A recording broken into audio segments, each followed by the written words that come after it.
Who told you you could go outside looking as good as you look, looking all nice and sexy the way you looking going outside? The nerve, the audacity, the gumption, the gall.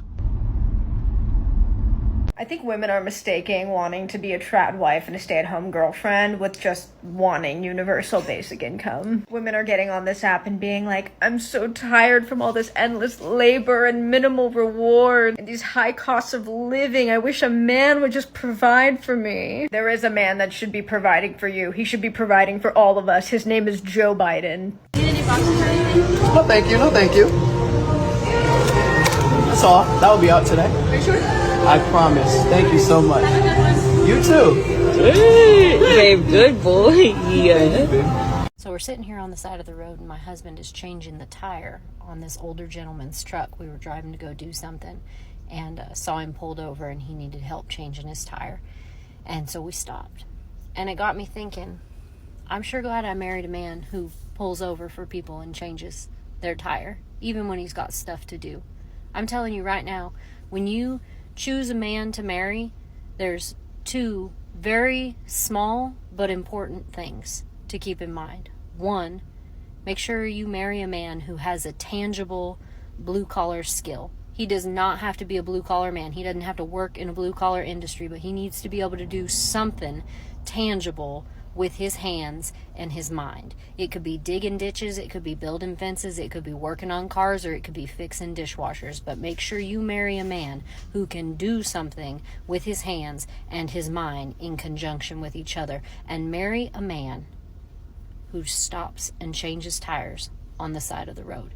Because those are the good ones. Those are the good ones. Somebody says that it's good to have somebody that appreciates. This woman appreciates her husband. So if you've seen most of her videos, she appreciates what the man is doing for her and the kids that they have. If you want a man, respectfully, that is on you. But here's my pro tip, okay? Make his life better. Do not make his life easy. Be the enrichment exercise in his enclosure, okay? Give him a sense of accomplishment every time he sees you. Make him feel useful. Make his life better. Do not make it easy. Do not do his laundry. Do not do that, okay? Why? Because men bond through vasopressin. Vasopressin is a hormone that is released in the brain only through complex problem solving. It is why they're like this with their besties and don't give a fuck about you, okay?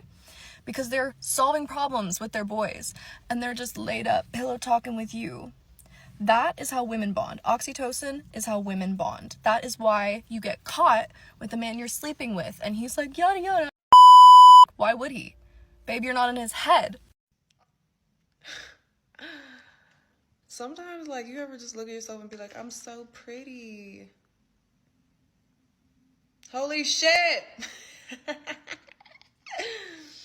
Aww.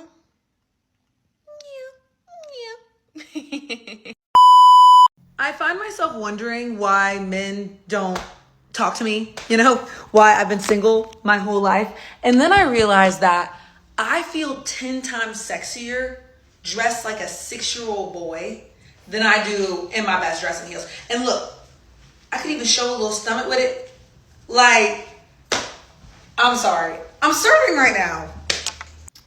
I was listening to a podcast the other day, and in this podcast, the lady said that when you are asking God for a husband, you need to be specific about what you want. So I have a list. I wrote a list when I was about 20 to 21 years old. So I decided to go through it again.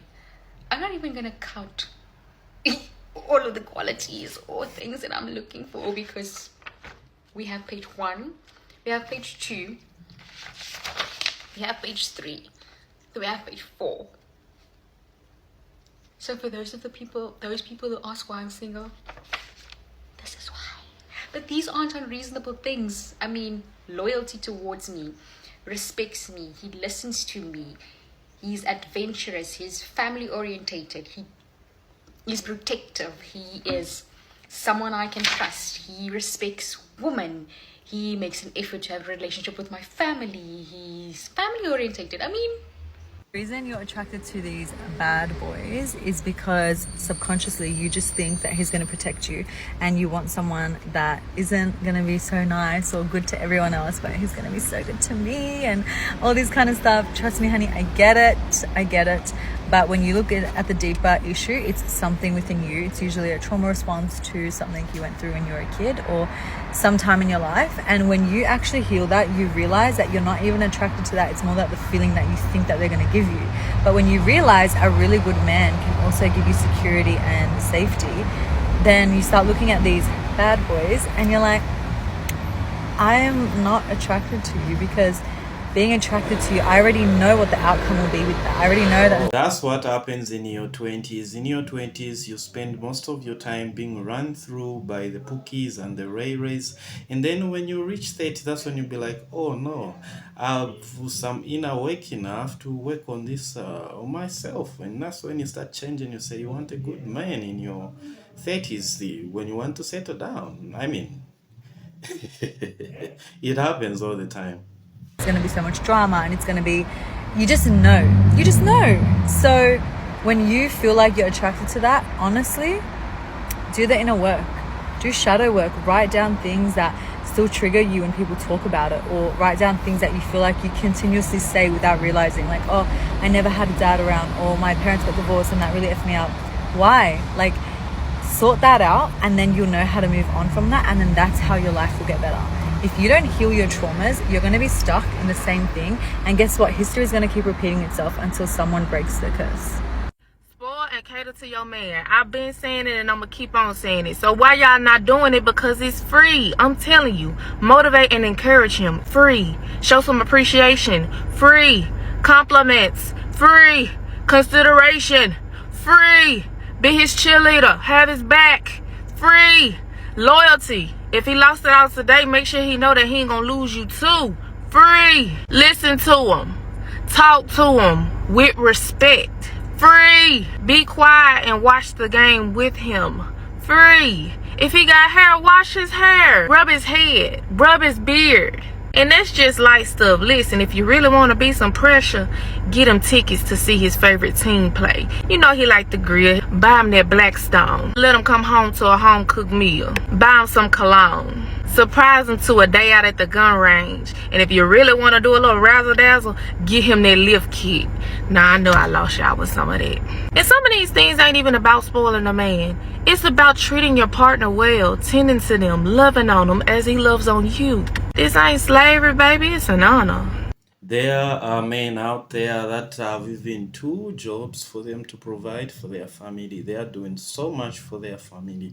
And the last thing they want is to go back to a woman that's always nagging.